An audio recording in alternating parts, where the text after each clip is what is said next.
अस्सलामुअलैकुम नाजरीन, आप देख रहे हैं सबक टीवी यूट्यूब चैनल। दोस्तों, इस किस्त के आगाज में आप लोग देखेंगे बेबुलाद कमांडर बुरहास के पास गार में पहुंच जाता है। कमांडर बुरहास कहता है, मैं जानता हूं तुम अलबास्ती हो और हम द्रागोस को बचाएंगे, तुम्हारा राज हमारा राज है। बेबुलाद कहता है, अर्तुगरुल कल सोगूत में द्रागोस को फांसी दे देगा, लेकिन फांसी देने से पहले वो इसका मुंह खुलवाएगा। बुरहास कहता है, हम दोनों जानते हैं कि वो द्रागोस से क्या सुनना चाहता है। बेबुलाद कहता है, द्रागोस कभी नहीं बोलेगा और हम द्रागोस को बचाएंगे। बुरहास कहता है, हम कमांडर द्रागोस को बचाएंगे और अर्तुगरुल को खत्म कर देंगे और इस तरह तुम एक दफा फिर सरदार आला होगे। कमांडर द्रागोस की जिंदगी हर चीज से अहम है। बेबुलाद कहता है, हम कमांडर द्रागोस को कल जरूर बचाएंगे और उस वक्त बचाएंगे जब अर्तुगरुल कमांडर द्रागोस का सर कलम कर रहा होगा और मैं भी वहाँ मौजूद हूँगा और तुम और तुम्हारे तमाम सिपाही मेरे अहकामात और मेरे इशारे का इंतजार करोगे। इसके बाद हम सब मिलकर उन पर हमला कर देंगे और तुम सब ताजर के लिबास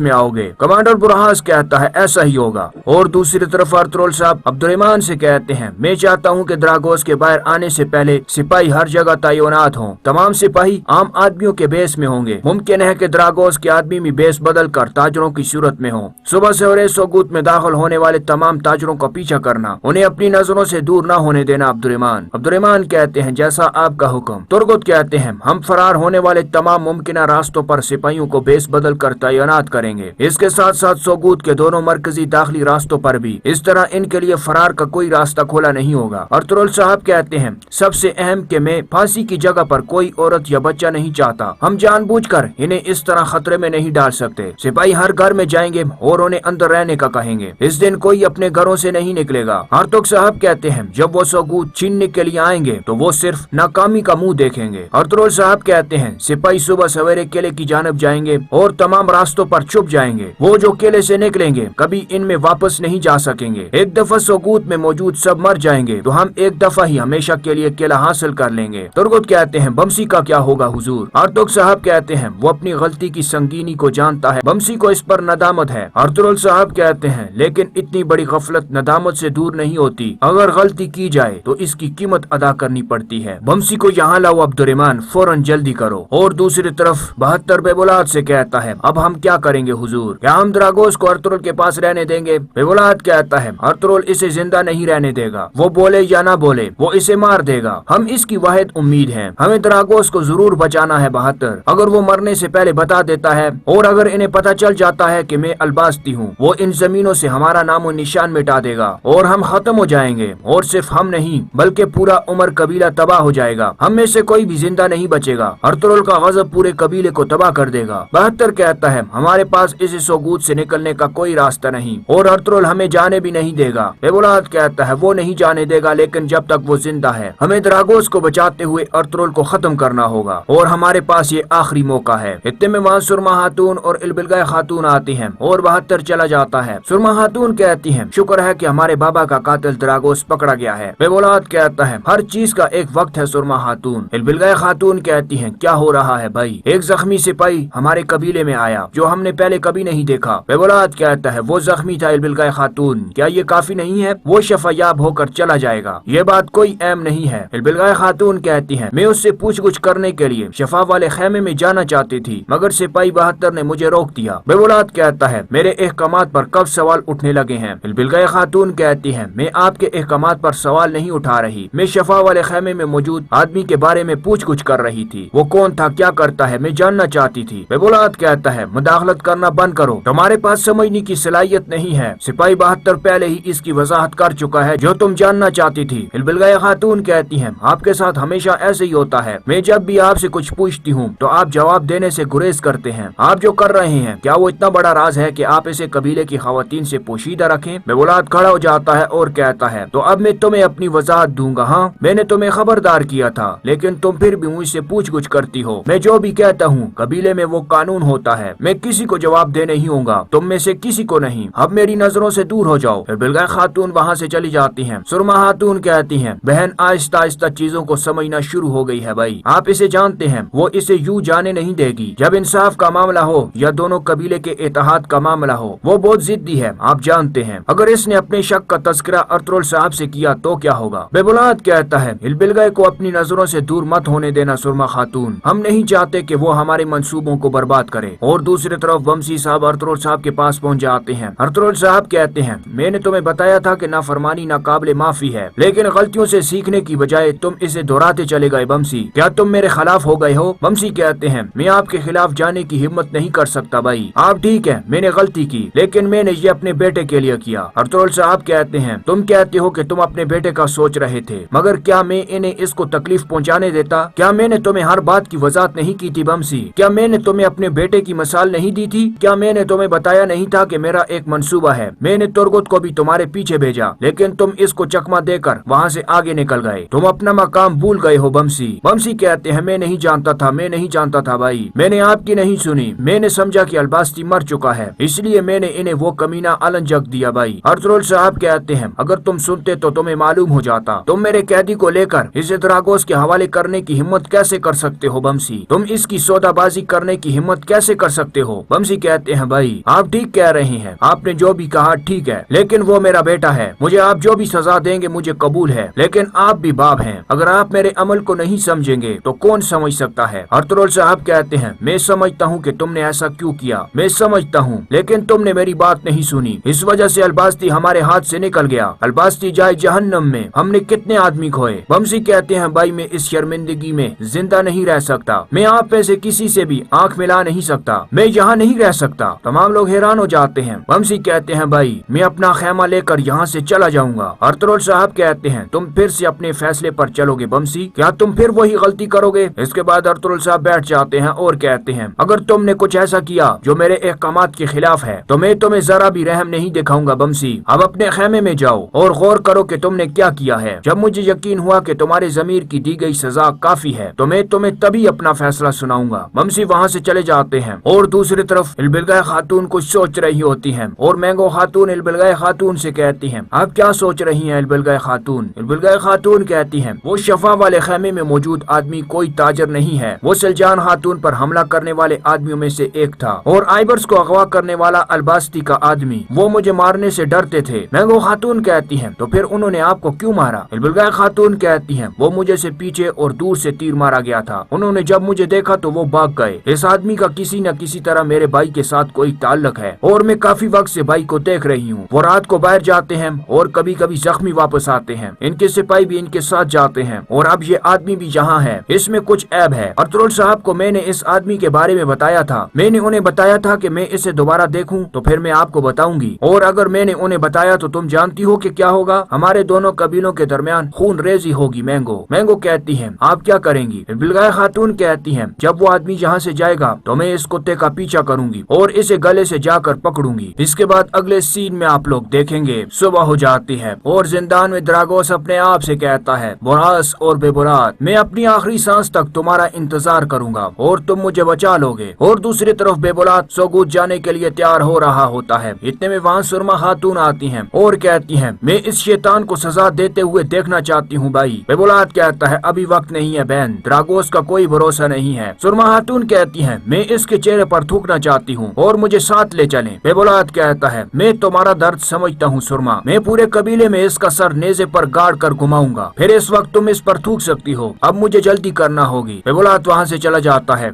और दूसरी तरफ बमसी साहब भी सोगूत में पहुँच जाते हैं और वहाँ मस्जिद में बैठ जाते हैं। इतने में वहाँ मस्जिद के इमाम साहब आते हैं और कहते हैं, सिपा सलार बमसी। बमसी खड़े हो जाते हैं। उस्ताद कहते हैं, क्या हुआ, तुम उदास लग रहे हो बमसी? बमसी कहते हैं, अगर मैं उदास ना हूँ तो कौन उदास हो, मैं इतनी तकलीफ में हूँ कि मैं इसे बर्दाश्त नहीं कर सकता और मेरा दिल टुकड़े टुकड़े होकर मुझे अंदर से खाई जा रहा है उस्ताद। इसके बाद वो उस्ताद कहते हैं, आओ मेरे साथ आकर बैठ जाओ, और कहते हैं, अब मुझे बताओ ऐसा क्या हो सकता है जो तुम यूँ महसूस कर रहे हो? बमसी कहते हैं, उस्ताद मैंने अर्तुगरुल साहब की नाफरमानी की है, मैंने अपनी मर्जी की, मेरी गलती मुझ पर आ पड़ी, मैं कबीले में किसी की आंखों में नहीं देख सकता, मेरे जंग के साथी अर्तुगरुल भाई मेरी तरफ देखना भी बर्दाश्त नहीं करते। इमाम साहब कहते हैं, तुमने एक गलती की और तुमने इसे तस्लीम किया और इस पर तुम्हें नदामत है। ये तोबा है। तोबा एक दरख्त की तरह है जिसकी जड़ें दिल में होती हैं, इसकी शाखें होंठों पर होती हैं, और जब नदामत की आंख से आंसू गरमा कर आंखों से गिर जाते हैं तो इस वक्त तोबा के दरख्त की शाखें खिल उठती हैं। नदामत के बगैर इस वक्त वो अल्फाज और जुमले मुरझाई हुई नंगी शाखें बन जाती हैं। बमसी कहते हैं, उस्ताद ये एक ऐसी खौफनाक गलती है कि मेरा दिल ठीक नहीं महसूस कर रहा, ये खत्म नहीं हो रहा, मैं खुद को माफ नहीं कर सकता और मैं जानता हूँ कि अर्तुगरुल साहब भी ये नहीं कर सकते। मैं कई दुश्मनों को जानता हूँ, कई जंगें लड़ी, लेकिन मुझे इस जैसी ज़मीर और नदामत की जंग का कुछ भी नहीं मालूम है। वो कहते हैं सिपा सलार बमसी, मायूसी मुसलमानों को ज़ेब नहीं देती, क्योंकि अल्लाह ताला हर वक्त तौबा कबूल करता है। अगर अल्लाह अपने किसी बंदे को माफ करता है तो वो लोगों के दिलों में इसके लिए मोहब्बत डाल देता है, क्योंकि इसके दिल अल्लाह की कुदरत में होते हैं। क्योंकि तुम्हारा दिल नदामत से जल रहा है और तुम्हारी आंखें बहुत सुर्ख हैं, तो अल्लाह ताला ने तुम्हारी तौबा कबूल कर ली। जिसने तुम्हारी तौबा कबूल की है वो अल्लाह ताला तुमसे नाराज लोगों से तुम्हें माफ करवा देगा। अर्तुगरुल साहब तुम्हें सजा के तौर पर तुम्हारी ज़मीर के साथ तनहा नहीं छोड़ेंगे, वो तुम्हें इससे बाहर निकलने का रास्ता पेश कर रहे हैं। शुक्र है कि अपने आंसू और नदामत से तुम पहले ही इससे बाहर निकलने का रास्ता तलाश कर रहे हो। मायूस मत हो। जिस तरह तुमने अपनी नदामत यहाँ दिखाई, बिल्कुल इसी तरह तुम्हें हुजूर के सामने अपनी नदामत दिखानी चाहिए। मुझे यकीन है कि तुम्हारे सरदार जो जानते हैं कि तुम कैसा महसूस कर रहे हो, तुम्हें माफ कर देंगे। ममसी कहते हैं इंशाअल्लाह उस्ताद, इंशाअल्लाह, अल्लाह आपसे राजी हो। और दूसरी तरफ तमाम लोग सौगूत में पहुंच जाते हैं और कहते हैं इसे सजा दो, इससे हिसाब लो। और कमांडर बुरहास के सिपाही ताजरों का भेष बदल कर वहाँ छुप कर पहुँच जाते हैं और कमांडर बुरहास भी ताजर बनकर वहाँ पहुँच जाता है और अपने सिपाहियों को इधर उधर तैनात कर रहा होता है। और कमांडर बुरहास के सिपाही वहाँ से छुपी हुई तलवारें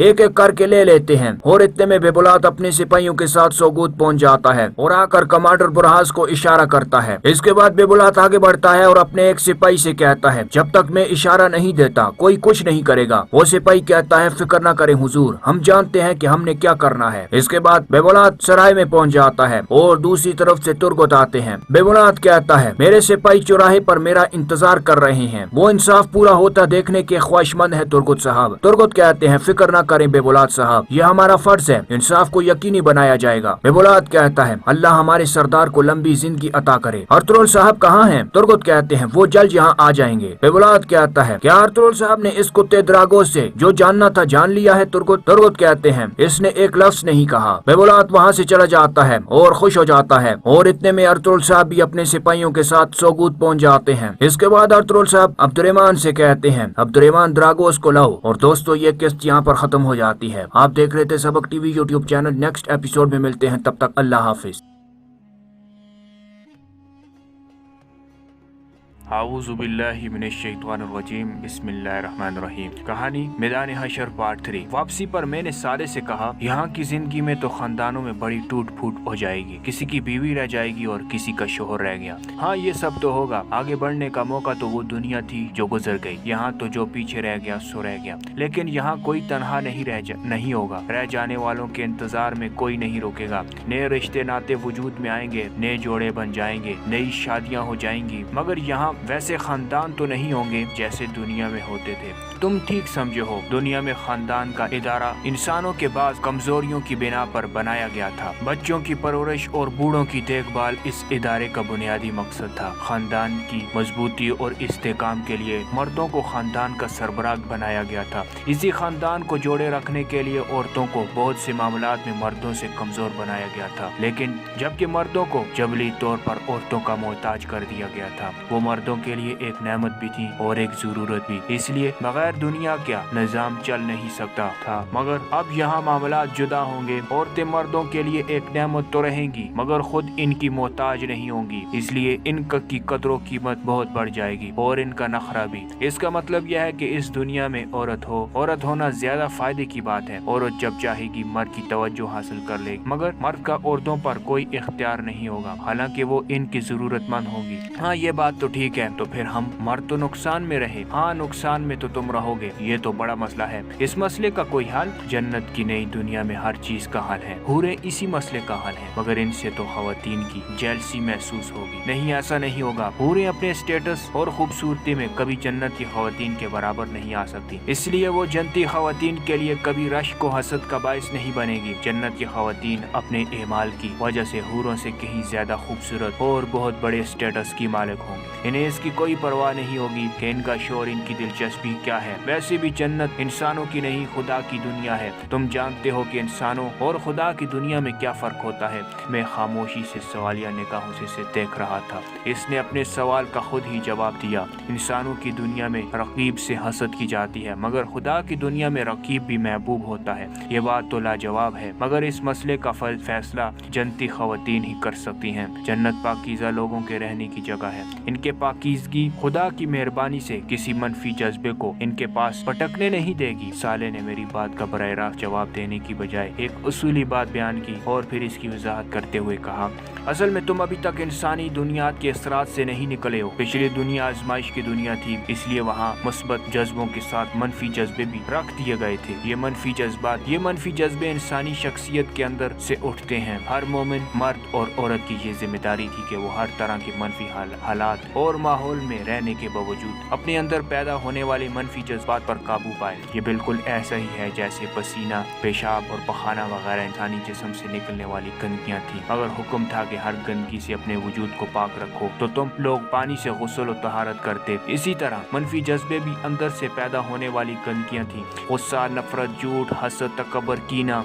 जुल्म और इन जैसी तमाम गंदगियों के बारे में हुक्म था कि सब्र के पानी से इसे धो डालो। मोमिन मर्द और औरतें जिंदगी भर ये मुशक्कत उठाते रहे, मगर आज के दिन इन्हें हर ऐसी मुशक्कत से पाक कर दिया जाएगा। यानी मतलब ये कि अब ना इनके जिस्म से गंदगी निकलेगी और ना ही इनके ज़हनों में मनफी जज्बे और ख्यालात पैदा होंगे। जन्नत खूबसूरत लोगों के रहने की एक खूबसूरत जगह है जहाँ कोई बदसूरत जज्बा बाकी नहीं रहेगा। लेकिन मेरे ख्याल में इस बहस में असल बात ये सामने आई कि हूरें जन्नत की खवातीन से कमतर हैं और बस गुजारे के काबिल हैं, तभी वो इनसे हसद नहीं करेंगी। फिर मेरे हंसते हुए अपनी बात में इजाफा किया, मुसलमान ख्वाह मुख्वाह हूरों के हुस्न का चर्चा सुनकर इनके दीवाने बनने और भला वजह लोगों के ताने सुनते रहे। मेरा मजाक के जवाब में साले ने संजीदगी से कहा, ये दोनों तुम्हारी गलत फहमियाँ हैं। बात यह है कि जन्नत में तुम मर्द औरतों के लिए कोई ऐसा कीमती असासा नहीं रहोगे जिसकी वजह से वो किसी से हसद करें। रही हूरें तो इनकी इतनी तहकीर मत करो कि इनके लिए कमतर और गुजारे के काबिल के अल्फाज बोलो। वो जन्नती खवातीन जैसी तो नहीं, मगर बहरहाल ऐसी भी नहीं कि तुम इनको कमतर समझो।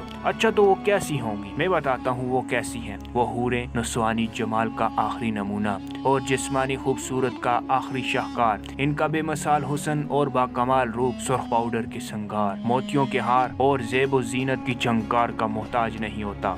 इनके वजूद की तश्कील के लिए कायनात अपना हर हुस्न मुस्तार देती है। फूल अपने रंग, हवा अपनी लताफत, दरिया अपना बहाव, जमीन अपना ठहराव, तारे अपनी चमक, कलियां अपनी महक, चांद अपनी रोशनी, सूरज अपनी किरणें, आसमान अपना तवाज़ुन, चोटियां अपनी बुलंदी और वादियां अपना निशेब जब जमा कर देते हैं तो एक हूर वजूद में आती है। इनका हुस्न खूबसूरती के हर मेयार पर आखिरी दर्जे में पूरा उतरता है। इनका कद लंबा और रंग जर्द माइल गोरा है। पूरे जिस्म की जिल्द बेदाग और शफाफ है। आंखें बड़ी बड़ी और क्या गहरी स्याह है, मगर हर लिबास की मुनासबत से इसके रंग में ढल सकती हैं। इनकी बुएं हमवार और पलकें दराज हैं। इनकी नजर आमतौर पर झुकी रहती है, मगर जब उठती है तो तीर की तरह दिल तक जा पहुंचती है। इनका चेहरा किताबी, पेशानी कुशादा, रुखसार सुर्खी माइल, जबान शीरीन, होंठ गुलाबी, दांत मोतियों की तरह चमकदार। इनके बाल रेशम की तरह नर्म और चमकदार और इनके सफेद रंग के बरअक्स इनकी आवाज सुरीली नगमे की तरह कान में रस घोलती,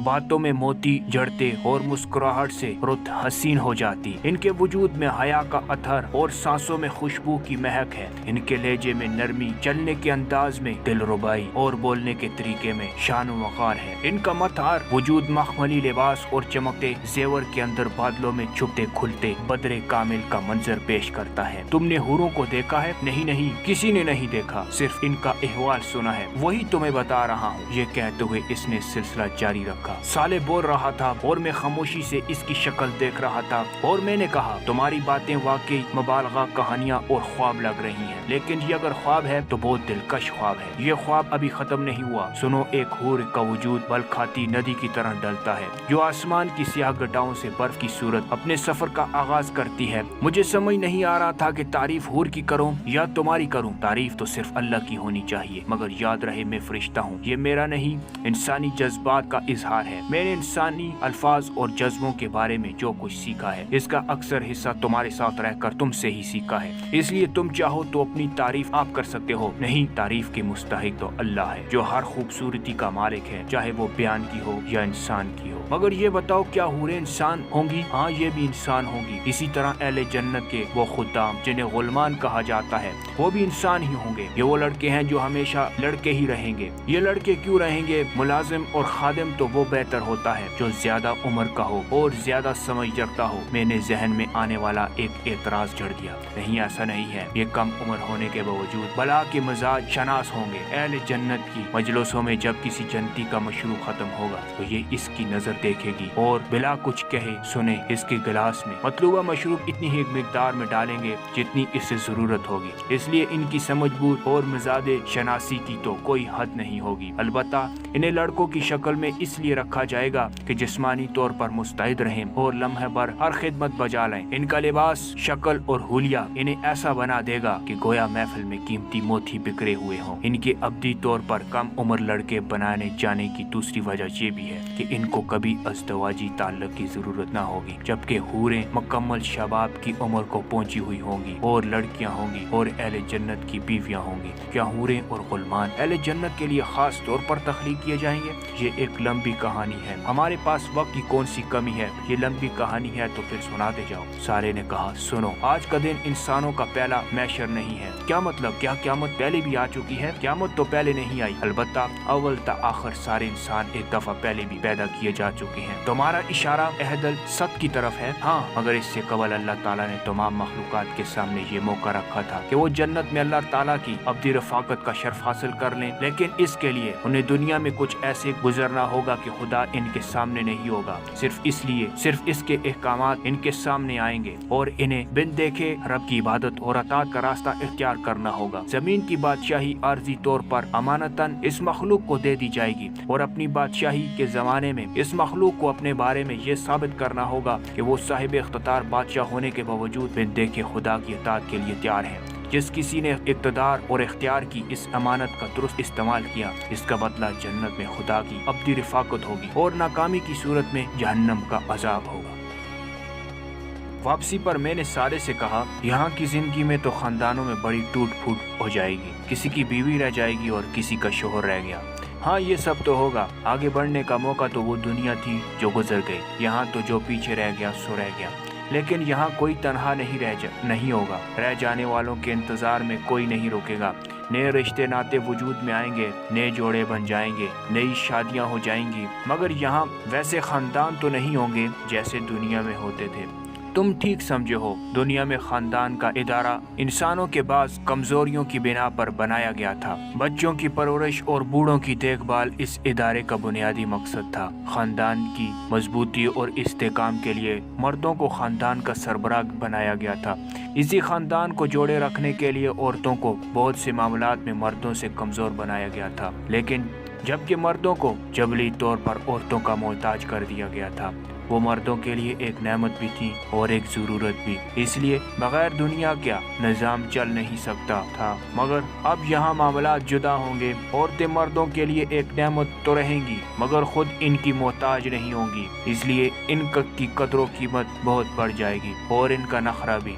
اس کا مطلب یہ ہے کہ اس دنیا میں عورت ہونا زیادہ فائدے کی بات ہے۔ عورت جب چاہے گی مرد کی توجہ حاصل کر لے گی، مگر مرد کا عورتوں پر کوئی اختیار نہیں ہوگا، حالانکہ وہ ان کی ضرورت مند ہوں گی۔ ہاں، یہ بات تو ٹھیک ہے، تو پھر ہم مرد تو نقصان میں رہے۔ ہاں، نقصان میں تو تم رہو گے، یہ تو بڑا مسئلہ ہے۔ اس مسئلے کا کوئی حل؟ جنت کی نئی دنیا میں ہر چیز کا حل ہے، حوریں اسی مسئلے کا حل ہے، مگر ان سے تو خواتین کی جیلسی محسوس ہوگی۔ نہیں، ایسا نہیں ہوگا، حوریں اپنے اسٹیٹس اور خوبصورتی میں کبھی جنت کی خواتین کے برابر نہیں آ سکتی، اس لیے وہ جنتی خواتین کے لیے کبھی رشک و حسد کا باعث نہیں بنے گی۔ جنت کی خواتین اپنے اعمال کی وجہ سے حوروں سے کہیں زیادہ خوبصورت اور بہت بڑے اسٹیٹس کی مالک ہوں گی، انہیں اس کی کوئی پرواہ نہیں ہوگی کہ ان کا شوہر ان کی دلچسپی کیا ہے۔ ویسے بھی جنت انسانوں کی نہیں خدا کی دنیا ہے۔ تم جانتے ہو کہ انسانوں اور خدا کی دنیا میں کیا فرق ہوتا ہے؟ میں خاموشی سے سوالیہ نگاہوں سے دیکھ رہا تھا۔ اس نے اپنے سوال کا خود ہی جواب دیا۔ انسانوں کی دنیا میں رقیب سے حسد کی جاتی ہے، مگر خدا کی دنیا میں رقیب بھی محبوب ہوتا ہے۔ یہ بات تو لاجواب ہے، مگر اس مسئلے کا فیصلہ جنتی خواتین ہی کر سکتی ہیں۔ جنت پاکیزہ لوگوں کے رہنے کی جگہ ہے، ان کے پاکیزگی خدا کی مہربانی سے کسی منفی جذبے کو ان کے پاس پٹکنے نہیں دے گی۔ سالے نے میری بات کا براہ راست جواب دینے کی بجائے ایک اصولی بات بیان کی اور پھر اس کی وضاحت کرتے ہوئے کہا، اصل میں تم ابھی تک انسانی دنیات کے اثرات سے نہیں نکلے ہو۔ پچھلی دنیا آزمائش کی دنیا تھی، اس لیے وہاں مثبت جذبوں کے ساتھ منفی جذبے بھی رکھ دیے گئے تھے۔ یہ منفی جذبے انسانی شخصیت کے اندر سے اٹھتے ہیں۔ ہر مومن مرد اور عورت کی یہ ذمہ داری تھی کہ وہ ہر طرح کے منفی حالات اور ماحول میں رہنے کے باوجود اپنے اندر پیدا ہونے والے منفی جذبات پر قابو پائے۔ یہ بالکل ایسا ہی ہے جیسے پسینہ، پیشاب اور پخانہ وغیرہ انسانی جسم سے نکلنے والی گندگیاں تھیں۔ اگر حکم تھا کہ ہر گندگی سے اپنے وجود کو پاک رکھو تو تم لوگ پانی سے غسل و طہارت کرتے۔ اسی طرح منفی جذبے بھی اندر سے پیدا ہونے والی گندگیاں تھیں۔ غصہ، نفرت، جھوٹ، حسد، تکبر، کینہ، ظلم اور ان جیسی تمام گندگیوں کے بارے میں حکم تھا کہ صبر کے پانی سے اسے دھو ڈالو۔ مومن مرد اور عورتیں زندگی بھر یہ مشقت اٹھاتے رہے، مگر آج کے دن انہیں ہر ایسی مشقت سے پاک کر دیا جائے گا۔ یعنی مطلب یہ کہ اب نہ ان کے جسم سے گندگی نکلے گی اور نہ ہی ان کے ذہنوں میں منفی جذبے اور خیالات پیدا ہوں گے۔ جنت خوبصورت لوگوں کے رہنے کی ایک خوبصورت جگہ ہے جہاں کوئی بدصورت جذبہ باقی نہیں رہے گا۔ لیکن میرے خیال میں اس بحث میں اصل بات یہ سامنے آئی کہ حوریں جنت کی خواتین سے کم تر ہیں اور بس گزارے کے قابل ہیں، تبھی وہ ان سے حسد نہیں کریں گی۔ پھر میرے ہنستے ہوئے اپنی بات میں اضافہ کیا، مسلمان خواہ مخواہ حوروں کے حسن کا چرچا سن کر ان کے دیوانے بننے اور بلا وجہ لوگوں کے تانے سنتے رہے۔ میرا مذاق کے جواب میں صالح نے سنجیدگی سے کہا، یہ دونوں تمہاری غلط فہمیاں ہیں۔ بات یہ ہے کہ جنت میں تم مرد عورتوں کے لیے کوئی ایسا قیمتی اثاثہ نہیں رہو گے جس کی وجہ سے وہ کسی سے حسد کریں۔ رہی حوریں تو ان کی اتنی تحقیر مت کرو کہ ان کے لیے کمتر اور گزارے کے قابل کے الفاظ بولو۔ وہ جنتی خواتین جیسی تو نہیں، مگر بہرحال ایسی بھی نہیں کہ تم ان کو کمتر سمجھو۔ اچھا تو وہ کیسی ہوں گی؟ میں بتاتا ہوں وہ کیسی ہیں۔ وہ حوریں نسوانی جمال کا آخری نمونہ اور جسمانی خوبصورت کا آخری شاہکار، ان کا بے مثال حسن اور باکمال روپ سرخ پاؤڈر کے سنگار، موتیوں کے ہار اور زیب و زینت کی جھنکار کا محتاج نہیں ہوتا۔ ان کے وجود کی تشکیل کے لیے کائنات اپنا ہر حسن مستعار دیتی ہے۔ پھول اپنے رنگ، ہوا اپنی لطافت، دریا اپنا بہاؤ، زمین اپنا ٹھہراؤ، تارے اپنی چمک، کلیاں اپنی مہک، چاند اپنی روشنی، سورج اپنی کرنیں، آسمان اپنا توازن، چوٹیاں اپنی بلندی اور وادیاں اپنا نشیب جب جمع کر دیتے ہیں تو ایک حور وجود میں آتی ہے۔ ان کا حسن خوبصورتی کے ہر معیار پر آخری درجے میں پورا اترتا ہے۔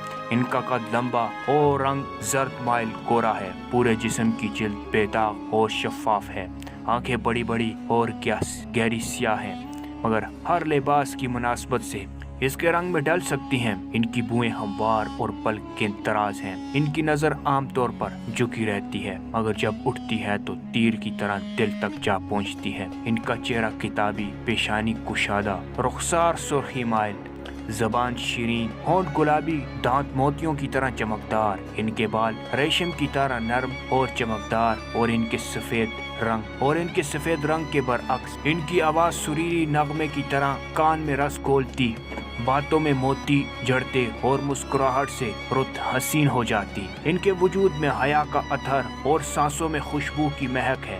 ان کے لہجے میں نرمی، چلنے کے انداز میں دلربائی اور بولنے کے طریقے میں شان و وقار ہے۔ ان کا مظہر وجود مخملی لباس اور چمکتے زیور کے اندر بادلوں میں چھپتے کھلتے بدر کامل کا منظر پیش کرتا ہے۔ تم نے حوروں کو دیکھا ہے؟ نہیں، کسی نے نہیں دیکھا، صرف ان کا احوال سنا ہے، وہی تمہیں بتا رہا ہوں۔ یہ کہتے ہوئے اس نے سلسلہ جاری رکھا۔ صالح بول رہا تھا اور میں خاموشی سے اس کی شکل دیکھ رہا تھا اور میں نے کہا، تمہاری باتیں واقعی مبالغہ کہانیاں اور خواب لگ رہی ہیں، لیکن یہ اگر خواب ہے تو بہت دلکش خواب ہے۔ یہ خواب ابھی ختم نہیں ہوا۔ سنو، ایک حور کا وجود بل کھاتی ندی کی طرح ڈلتا ہے جو آسمان کی سیاہ گٹاؤں سے برف کی صورت اپنے سفر کا آغاز کرتی ہے۔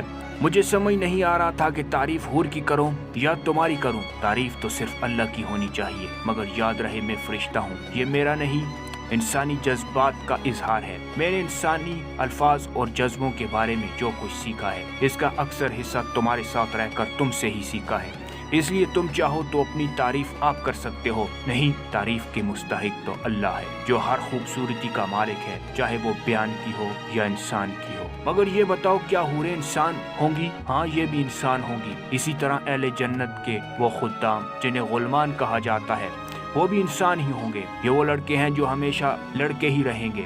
یہ لڑکے کیوں رہیں گے؟ ملازم اور خادم تو وہ بہتر ہوتا ہے جو زیادہ عمر کا ہو اور زیادہ سمجھ رکھتا ہو۔ میں نے ذہن میں آنے والا ایک اعتراض جڑ دیا، نہیں ایسا نہیں ہے، یہ کم عمر ہونے کے باوجود بلا کے مزاج شناس ہوں گے۔ اہل جنت کی مجلسوں میں جب کسی جنتی کا مشروب ختم ہوگا تو یہ اس کی نظر دیکھے گی اور بلا کچھ کہے سنے اس کے گلاس میں مطلوبہ مشروب اتنی ہی مقدار میں ڈالیں گے جتنی اسے ضرورت ہوگی۔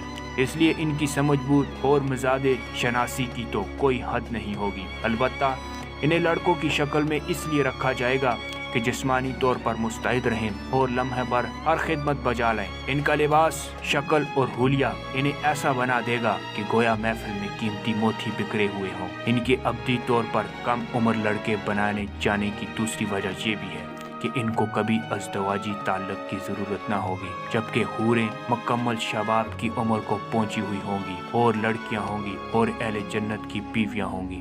کیا حوریں اور غلمان اہل جنت کے لیے خاص طور پر تخلیق کیے جائیں گے؟ یہ ایک لمبی کہانی ہے، ہمارے پاس وقت کی کون سی کمی ہے؟ یہ لمبی کہانی ہے تو پھر سناتے جاؤ۔ سالے نے کہا، سنو، آج کا دن انسانوں کا پہلا محشر نہیں ہے۔ کیا مطلب؟ کیا قیامت پہلے بھی آ چکی ہے؟ قیامت تو پہلے نہیں آئی، البتہ اول تا آخر سارے انسان ایک دفعہ پہلے بھی پیدا کیے جا چکے ہیں۔ تمہارا اشارہ عہد الصد کی طرف ہے؟ ہاں، مگر اس سے قبل اللہ تعالیٰ نے تمام مخلوقات کے سامنے یہ موقع رکھا تھا کہ وہ جنت میں اللہ تعالیٰ کی ابدی رفاقت کا شرف حاصل کر لیں، لیکن اس کے لیے انہیں دنیا میں کچھ ایسے گزرنا ہوگا کہ خدا ان کے سامنے نہیں ہوگا۔ صرف اس کے احکامات ان کے سامنے آئیں گے اور انہیں بن دیکھے رب کی عبادت اور اطاعت کا راستہ اختیار کرنا ہوگا۔ زمین کی بادشاہی عارضی طور پر امانتاً اس مخلوق کو دے دی جائے گی اور اپنی بادشاہی کے زمانے میں اس مخلوق کو اپنے بارے میں یہ ثابت کرنا ہوگا کہ وہ صاحب اختیار بادشاہ ہونے کے باوجود بن دیکھے خدا کی اطاعت کے لیے تیار ہیں۔ جس کسی نے اقتدار اور اختیار کی اس امانت کا درست استعمال کیا، اس کا بدلہ جنت میں خدا کی ابدی رفاقت ہوگی اور ناکامی کی صورت میں جہنم کا عذاب ہوگا۔ واپسی پر میں نے سالے سے کہا، یہاں کی زندگی میں تو خاندانوں میں بڑی ٹوٹ پھوٹ ہو جائے گی، کسی کی بیوی رہ جائے گی اور کسی کا شوہر رہ گیا۔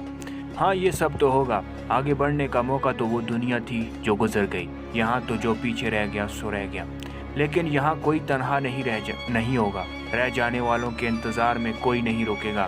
نئے رشتے ناتے وجود میں آئیں گے، نئے جوڑے بن جائیں گے، نئی شادیاں ہو جائیں گی، مگر یہاں ویسے خاندان تو نہیں ہوں گے جیسے دنیا میں ہوتے تھے۔ تم ٹھیک سمجھے ہو، دنیا میں خاندان کا ادارہ انسانوں کے بعض کمزوریوں کی بنا پر بنایا گیا تھا۔ بچوں کی پرورش اور بوڑھوں کی دیکھ بھال اس ادارے کا بنیادی مقصد تھا۔ خاندان کی مضبوطی اور استحکام کے لیے مردوں کو خاندان کا سربراہ بنایا گیا تھا۔ اسی خاندان کو جوڑے رکھنے کے لیے عورتوں کو بہت سے معاملات میں مردوں سے کمزور بنایا گیا تھا، لیکن جبکہ مردوں کو جبلی طور پر عورتوں کا محتاج کر دیا گیا تھا، وہ مردوں کے لیے ایک نعمت بھی تھی اور ایک ضرورت بھی۔ اس لیے بغیر دنیا کا نظام چل نہیں سکتا تھا، مگر اب یہاں معاملات جدا ہوں گے۔ عورتیں مردوں کے لیے ایک نعمت تو رہیں گی، مگر خود ان کی محتاج نہیں ہوں گی، اس لیے ان کی قدر و قیمت بہت بڑھ جائے گی اور ان کا نخرہ بھی۔ اس کا مطلب یہ ہے کہ اس دنیا میں عورت ہونا زیادہ فائدے کی بات ہے۔ عورت جب چاہے گی مرد کی توجہ حاصل کر لے گی، مگر مرد کا عورتوں پر کوئی اختیار نہیں ہوگا، حالانکہ وہ ان کی ضرورت مند ہوگی۔ ہاں، یہ بات تو ٹھیک ہے، تو پھر ہم مرد تو نقصان میں رہے۔ ہاں، نقصان میں تو تم رہو گے، یہ تو بڑا مسئلہ ہے۔